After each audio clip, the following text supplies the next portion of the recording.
Hari ini, saya akan menerangkan mengenai apa itu sejarah muzik irama Malaysia. Muzik irama Malaysia merujuk kepada pelbagai jenis muzik tradisional dan moden yang berkaitan dengan budaya dan warisan masyarakat Malaysia. Irama-irama ini sering menggunakan alat muzik tradisional seperti rebana, kendang, seruling dan gambus. Pelopor bagi muzik irama Malaysia ialah P. Ramlee, Tan Sri S.M. Salim, Saloma dan Datuk Seri Ahmad Nawab. Berikut merupakan elemen etnomusikologi dalam muzik irama Malaysia. Yang pertama adalah penggunaan alat muzik. Seperti yang kita tahu, kebanyakan muzik irama di Malaysia menggunakan alat muzik tradisional kerana ingin mengekalkan identiti dan jati diri di setiap kaum yang terdapat di Malaysia. Penggunaan alat muzik seperti gamelan, rebab, serunai, angklung, kompang, serapeh, serawat, kulintang Sabah, pipa Cina, kendang 24 mesin, tabla dan sebagainya. Setiap alat muzik memiliki bunyi yang tersendiri, seperti serunai berbunyi nyaring tetapi merdu, angklung mengeluarkan bunyi yang jernih dan unik, serta kulintang menghasilkan metalofon dan gong, gabungan yang mampu menciptakan eksotik. Seiring dengan perubahan zaman, muzik irama Malaysia mengalami percampuran atau gabungan alat muzik moden atau barat, di mana penggunaan seperti keluarga biola, saksofon, trombon, piano, gitar, bass elektrik, drum dan sebagainya. Kepelbagaian irama terhasil sehingga menciptakan genre muzik lebih moden seperti pop, hip-hop, keroncong, rock yang masih mengekalkan elemen tempatan. Elemen kedua ialah keunikan muzik irama Malaysia mengikut kaum. Muzik irama Malaysia memiliki kepelbagaian etnik dan seni budaya yang kaya. Setiap etnik memiliki rentak tersendiri yang mampu menunjukkan identiti mereka di seluruh dunia. Sebagai contoh, muzik Melayu dipenuhi dengan irama gamelan yang kaya dengan nuansa budaya. Samping itu, terdapat juga irama yang mengikut rentak zapin dan joget di mana rentaknya yang lebih rancak dan berunsurkan kegembiraan. Selain itu, irama ini turut menyelitkan pantun dan puisi bagi memberi keindahan dan ekspresi perasaan. Seterusnya, muzik Cina menggunakan irama yang halus dan perlahan seperti persembahan opera dan nyanyian Cina. Irama Cina sangat mendekatkan budaya, sejarah dan falsafah di dalam setiap persembahan, tidak kira nyanyian bahkan tarian mereka. Persembahan yang sering dilihat dan menjadi penampilan khas di Malaysia adalah tarian naga yang diiringi dengan instrumen tradisional, membangkitkan semangat dan kegembiraan seperti bunyi gendang dan lain-lain. Bagi irama muzik untuk kaum India pula memiliki irama tabla dan alat muzik tradisional India yang lain seperti dolat, bansuri, vena dan sebagainya yang biasa dilihat di dalam filem Tamil. Dari segi vokal pula melibatkan teknik nyanyian seperti gamaka, perubahan pada nada dan ornamentasi elemen tambahan yang memiliki kesinambungan dengan liriknya. Lirik bagi kaum India biasanya menggunakan tema spiritual, philosophical, mythological dalam menyampaikan makna yang mendalam mengenai nilai-nilai budaya mereka. Beralih pula ke Borneo iaitu Sabah dan Sarawak. Irama yang mereka cipta terhasil daripada alat muzik yang berserta dan berdinamik seperti sapel, sempotan, kulintang, jatung utang, silatong dan sebagainya. Mereka ini lebih membawakan keindahan sumber alam dan kehidupan seharian mereka di sana. Teknik vokal yang sering dinyanyikan seperti birit yang merujuk kepada melodi tinggi dan merdu, atau teknik lilai merujuk kepada nada lembut dan bersahaja. Beberapa etnik di Borneo menggambarkan unjuran suara khas seperti suara tremolan iaitu getaran seperti yang dinyanyikan di dalam lagu etnik Iban. Di dalam slide ini juga saya telah menyelip link YouTube persembahan daripada Dayang Nur Faizah yang bertajuk Umpan Cina di Air Tenang, di mana ia memperlihatkan kita penggunaan alat muzik moden dan alat muzik tradisional di samping nyanyian vokal irama Melayu. Elemen yang ketiga adalah fungsi muzik irama Malaysia dalam konteks etnomusikologi, dilihat memainkan peranan penting dalam sosial dan ritual. Muzik ini sering dipersembahkan dalam majlis seperti perkahwinan, keagamaan seperti maulid, festival, konsert, hari jadi, hari perpisahan dan sebagainya. Muzik ini juga sering didendangkan dalam majlis rasmi seperti iaitu adat istiadat dan hari kebudayaan seperti Hari Raya Aidilfitri, Hari Raya Haji, Chinese New Year, Deepavali, Hari Gawai dan Hari Keamatan dan sebagainya. Fungsi seterusnya adalah menjaga nilai dan gaya muzik tradisional daripada pupus begitu sahaja. Seterusnya adalah fungsi dalam membentuk identiti budaya, dalam menyampaikan nilai budaya, sejarah dan identiti masyarakat di samping menyemarakkan kesatuan di antara kaum. Seterusnya adalah merentasi sepadan antarabangsa. Yang terakhir adalah platform atau medium dalam berkarya. Pengkarya seni muzik irama Malaysia dapat menonjolkan diri dan di samping menerima penghargaan dalam pengkaryaan tersebut. Saya akan membentangkan tentang pengaruh muzik irama Malaysia dalam negara. Yang pertama, budaya. Lagu-lagu bangsawan dan lagu-lagu popular dalam wayang gambar banyak mempengaruhi perkembangan muzik sehingga industri rakaman album menjadi satu industri yang menguntungkan. Apabila radio diperkenalkan, muzik adalah komponen utama dalam siaran. Yang kedua, etnik. Muzik dan irama Malaysia boleh memainkan peranan dalam membentuk identiti nasional yang diterima bersama oleh pelbagai etnik. Melalui penghayatan irama dan muzik tradisional, setiap kumpulan etnik, orang ramai dapat meningkatkan pemahaman mereka tentang warisan budaya masing-masing. Yang ketiga, identiti. Identiti ialah konsep yang mengagumi nilai, norma dan unsur budaya yang membezakan satu kumpulan dengan kumpulan yang lain. Irama Malaysia, terutamanya yang dikaitkan dengan muzik dan tradisional, melalui rentak ini, generasi terdahulu telah mewariskan nilai, cerita dan tradisi yang menjadi asas identiti budaya Malaysia. Yang keempat pula, industri hiburan. Media massa merupakan sebahagian daripada kemajuan teknologi dan media massa juga mempunyai kesan ke atas politik, masyarakat dan budaya. Malaysia juga mempunyai industri muzik kerana kewujudannya sebagai satu sistem bergantung kepada kewujudan sistem yang lain. Muzik boleh dilihat bukan sahaja sebagai sebuah dalam sistem yang teratur. Yang kelima, pendidikan. Dengan menyanyi dan memainkan muzik, tingkah laku yang positif di kalangan pelajar dan ia boleh mendapat sokongan. Teknik ini sesuai untuk digunakan semasa sesi pembelajaran muzik. Nyanyian dan pembelajaran ini juga boleh digunakan dalam pelbagai aspek melalui pengurusan kelas supaya ia dapat menarik minat pelajar. Yang keenam, acara budaya. Ia telah dibentuk untuk kajian Barat, Arab dan India. Ia juga digunakan sebagai kaedah kajian untuk mengkaji bagaimana ia mempengaruhi penyampaian lagu Melayu asli.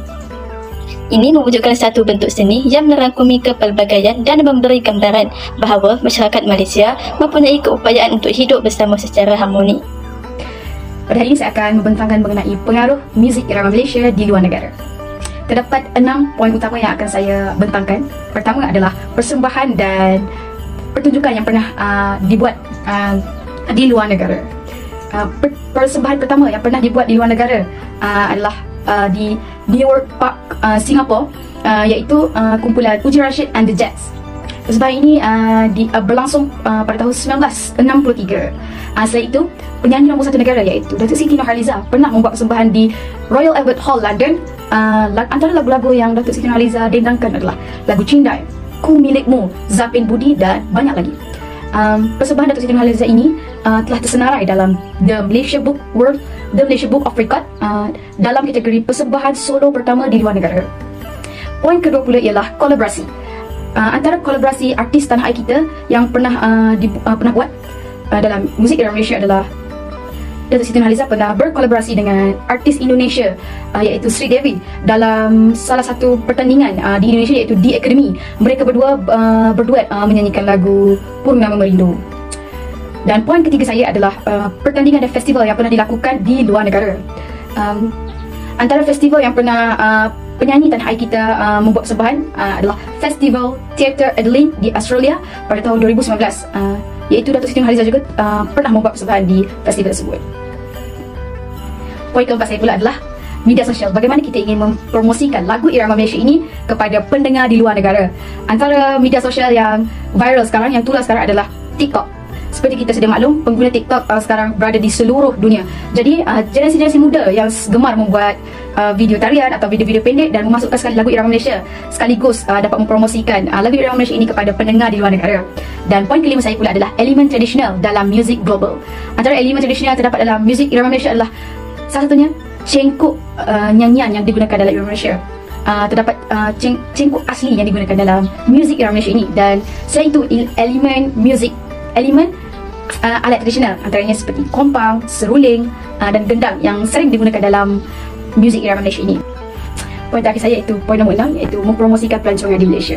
Muzik adalah salah satu media untuk kita gunakan mempromosikan pelancongan, menarik pelancong ke negara kita. Seperti kita sedia maklum, irama Malaysia menggunakan muzik dan lirik-lirik asli Melayu. Dengan itu, ia dapat menarik para pelancong yang mendengar lagu-lagu irama Malaysia ini tertarik untuk ke negara kita. Dan mereka juga dapat belajar bahasa ibunda kita dan cara pemakaian kita, budaya kita melalui muzik video ataupun lagu-lagu irama Malaysia yang mereka dengar di media sosial. Salah satu isu adalah isu pengaruh luar. Hal ini kerana pengaruh muzik dari luar negara, terutama dari barat. Sebagai contoh yang kita boleh lihat ialah pengaruh muzik dari luar negara telah menjadi topik perdebatan kerana ada yang melihat bahawa pengaruh ini sebagai satu peluang untuk memperkaya muzik tempatan, tetapi ada juga yang mengkritik sebagai suatu ancaman terhadap keaslian seni muzik tempatan. Seterusnya, isu dan kontroversi yang kita boleh lihat ialah daripada aspek lirik dan kandungan lagu yang digunakan. Contoh-contohnya adalah lagu-lagu yang menggunakan lirik yang tidak senonoh atau merendahkan dan juga melibatkan isu-isu yang sensitif. Hal ini demikian kerana dianggap tidak patuh kepada nilai-nilai tradisional sehingga boleh mencetuskan kontroversi di kalangan masyarakat dan pihak berkuasa.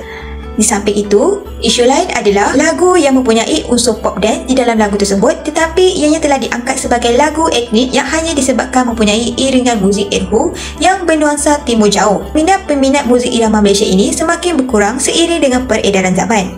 Dalam isu ini juga, bagi penulis yang telah kehilangan etnik kreatif, ianya satu kerugian yang besar dalam industri muzik negara. Seterusnya, isu yang kita boleh lihat ialah lagu irama Malaysia tetapi masih ada dan akan relevan.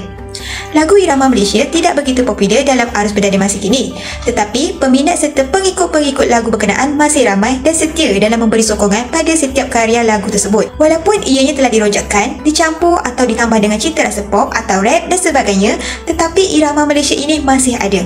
Isu yang terakhir ialah penerimaan muzik tradisional dan asli bukan lagi macam dahulu. Hal ini dikatakan kerana generasi sekarang yang kurang menerima pendedahan sehingga mengakibatkan penerimaan mereka terhadap muzik genre tersebut agak rendah. Menurut Salwa Abdul Rahman berkata bahawa muzik tradisional Melayu mempunyai lenggang lingkupnya tersendiri, terutama sekali lagu-lagu asli. Hal ini membuatkan generasi muda pada masa kini tidak lagi meminati lagu-lagu genre seperti ini. Kita beralih pula kepada bagaimana untuk memelihara dan memelihara muzik irama Malaysia ini. Antaranya adalah dengan mewujudkan latihan untuk kemajuan dan memperbagaikan kemahiran artis. Hal ini kerana sesetengah artis dalam industri muzik di negara kita kurang atau tidak serba boleh. Sebagai contohnya, penggiat muzik tanah air perlu memperbagaikan kemahiran yang bertujuan supaya ilmu dan kemahiran yang diperoleh oleh mereka boleh diberi kepada pelapis dan tidak buzzer begitu saja. Kita boleh lihat contoh iaitu Allahyarham Tan Sri P. Ramlee yang mahir dalam nyanyian, bermain alat muzik, mencipta lagu, membuat susunan muzik dan berlakon. Seterusnya, usaha yang boleh dilakukan adalah melakukan pemasaran, promosi dan periklanan iaitu mengenai muzik irama Malaysia. Sebagai contohnya adalah pihak media massa atau pihak berkaitan seperti stesen TV atau radio sama ada Klasik FM ataupun Radio Malaysia yang 100% menyiarkan lagu-lagu irama Melayu. Pihak ini juga perlu memutarkan lagu-lagu berkenaan dengan lebih kerap berbanding dengan lagu-lagu artis luar negara yang sering mendapat tempat di radio. Selain itu, stesen TV juga boleh membuat lebih banyak rancangan yang melibatkan penyertaan artis sama ada tempatan maupun baru dalam genre muzik irama Malaysia ini. Oleh itu, usaha ini mampu menjadikan para artis memperbaiki kekurangan sekaligus menaikkan semula muzik irama Malaysia ini. Selain itu, usaha yang boleh dilakukan adalah lakukan penyelidikan dan pengumpulan maklumat. Hal ini kerana dengan menyokong projek penyelidikan dan pengumpulan maklumat mengenai muzik tradisional Malaysia termasuk dengan merekod pengetahuan dan teknik permainan serta mewujudkan pakalan data yang dapat diakses oleh orang awam dan penyelidik. Contohnya, melakukan penyelidikan dan pengumpulan maklumat mengenai muzik tradisi. Kerja-kerja yang dilaksana yang tertumpu kepada sejarahnya, pengenalan dan perkembangannya. Usaha ini boleh dilakukan bersama dengan kerjasama institusi pengajian tinggi atau dengan pakar muzik dari luar negara. Oleh itu, dengan adanya penyelidikan dan pengumpulan maklumat, muzik irama Malaysia ini mampu diingati oleh semua lapisan masyarakat dan disebabkan maklumatnya yang ada dari kajian-kajian penyelidikan dan pengumpulan maklumat dalam genre muzik tersebut. Seterusnya, usaha menggalakkan muzik tradisi dalam kalangan rakyat Malaysia, terutama sekali dalam kalangan generasi muda pada masa kini. Sebagai contohnya, pertandingan pertandingan muzik yang melibatkan muzik irama Malaysia perlu dilakukan sama ada ianya muzik secara keseluruhan atau sebagainya. Oleh itu, secara tidak langsung, penggalakan dalam muzik irama Malaysia ini menaikkan keterlibatan generasi muda selain membuka ruang dan peluang kepada penciptaan lagu-lagu muzik irama Malaysia. Akhir sekali, usaha memelihara dan memulihara yang boleh dilakukan ialah mengajukan festival muzik. Hal ini kerana festival tersebut merupakan penggiat muzik boleh diberi peluang untuk menunjukkan bakat mereka. Antaranya adalah mengajukan pertandingan muzik dan festival tradisional yang dapat memotivasikan seniman muda untuk terlibat dalam muzik irama Malaysia. Hal ini memberi peluang kepada bakat-bakat baru untuk muncul dan berkembang. Hal ini juga mampu menjadikan muzik irama Malaysia terus kekal dan tidak pupus di zaman. Dengan adanya festival muzik ini, ianya memberi peluang kepada pengajar muzik antarabangsa bagi mengenal pasti bakat dan muzik Malaysia untuk ke peringkat antarabangsa sekaligus membuka jalan pasaran yang luas kepada Malaysia. Sekian, terima kasih. Jadi kesimpulan yang dapat kumpulan kami lakukan adalah muzik merupakan salah satu alat untuk menyatu padukan bangsa dan etnik yang ada di Malaysia. Selain itu, semua pihak haruslah bekerjasama bagi meningkatkan lagi muzik irama Malaysia ini di dalam dan luar negara. Dan hasil kerjasama semua pihak, muzik irama Malaysia telah mendapat pengiktirafan dalam sistem pendidikan formal negara. Muzik juga merupakan salah satu alat untuk mengurangkan ketegangan dalam hidup. Sekian sahaja daripada kumpulan kami. Sekian, terima kasih.